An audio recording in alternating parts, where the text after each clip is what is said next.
With Wario Land 4 being re-released in the GBA NSO, what better time to sing the series' praise, and while technically this video was meant for Pizza Tower's 2nd anniversary, which, oops, guess I missed that one, we're going to be talking about the continuation of the Wario Land series that Nintendo sadly doesn't show any interest besides continue to re-release his games. And it's sad since Wario actually was a major part of filling that stopgap, which Mario oddly, stopped. It was nearly a decade's worth of fantastic platformers, and sadly you can't even experience half of these in their current form, but hey, Wario Land 3 and 4 are certainly much more than good starts. What's to say you get done with those? Well, that's what the fans are for. Or well, when it comes to game devs, the professionals. Yeah, while Nintendo ain't gonna make another Wario Land game, you can see what others have in store, and I'm here to show you 3 fantastic titles that more than knock your socks off, or hats. The first Wario Land-like that was released is surprisingly one that went under a lot of people's radars, and it was like literally right there under everyone's noses.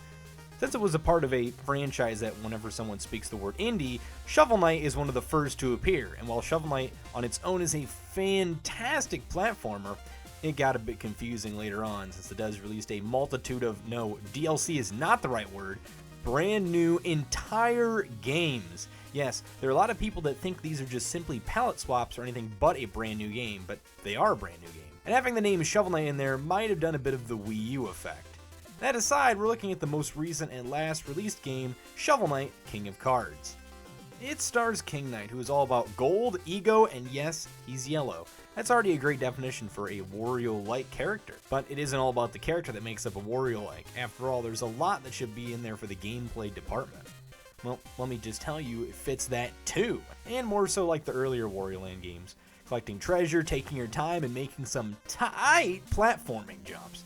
I mean, look at this. Look at this. Tell me that's clearly not Wario Land inspired. Even little things like the hearts, yes, that does fit a kingly presence, but Wario literally had hearts in Wario Land. Maybe that's stretching it a bit, but regardless, I think you get the point. And it's more than just the Wario Land-like gameplay. Did I mention his great music? Just like Wario Land? Yeah, there are some tracks reused from Shovel Knight, but they are still fantastic. And there are some brand new tracks composed just for King of Cards. Now that is dedication. There's just so much that screams Wario in this game that I'm surprised didn't get out there more. Why did this game get so overlooked? Was it the Shovel Knight reskin feel, or maybe the fact that the Wario Land hype hadn't gotten off the ground yet? I mean, arguably this is the first Wario Land-like indie game, and not only does it take the cake for being the first, it takes the cake for being the cheapest, even before discounts. Yeah, for only $10, you can get this game right now, whether it be Switch, PlayStation, or the various storefronts and PC. I guess it also makes it the most accessible too. I mean, it was even on defunct consoles such as the 3DS and Wii U and Oh wait, the Vita's still alive, just barely. The first, the cheapest, and the most accessible? What else? Well, it's a sizably long game and it has neat card game, so that's pretty freaking cool too. Not to mention it goes on sale quite a bit for much more cheaper than $10, so what reason is there not to pick this up? Shovel Knight King of Cards, which quite honestly I think we should be calling this King Knight King of Cards, is a phenomenal Wario-like that Wario most certainly gives in.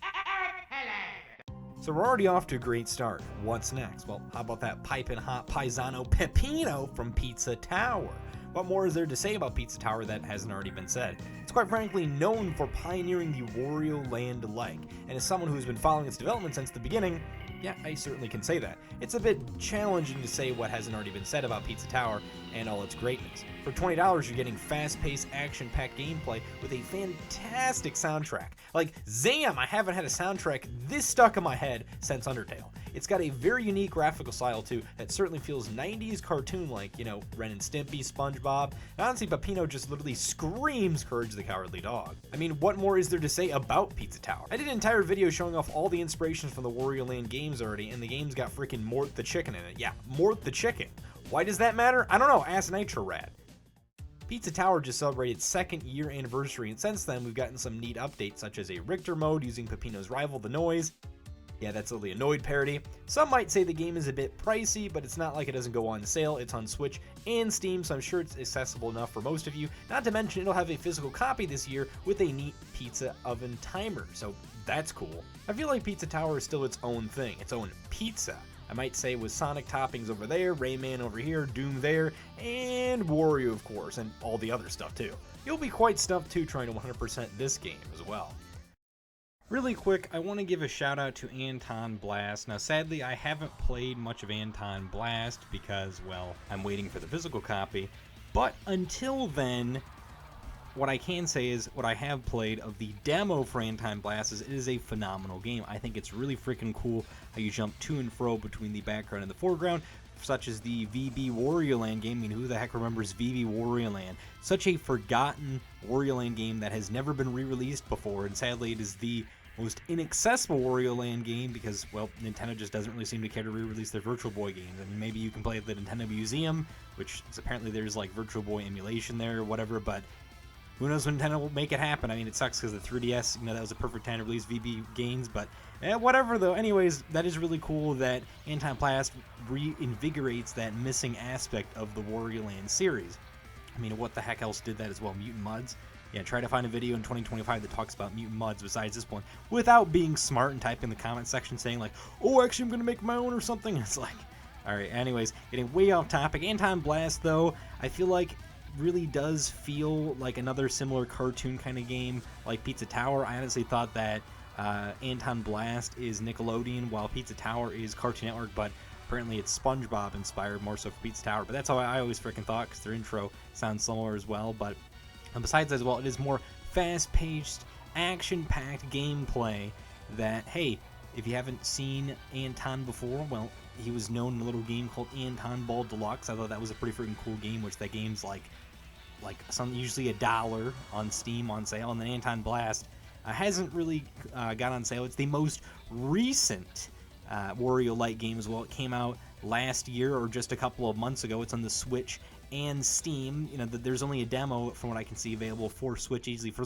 whatever reason, the Steam demo just became inaccessible for me, but at least the Switch version works. I guess that's the bright side to be able to own multiple copies of the game. But yeah, with that being said, though, I definitely can recommend Anton Blast. Another really good, fantastic, I was going to say solid, no, way more than solid Wario-like. And I think overall then, with this being said, I think the Wario-like franchise, or just the kind of gameplay style, I think we can expect more and more. It was interesting because Undertale was a game series, alright, it basically pioneered like a Mother-like kind of style, to where we saw a lot of Earthbound-inspired games kind of around that time.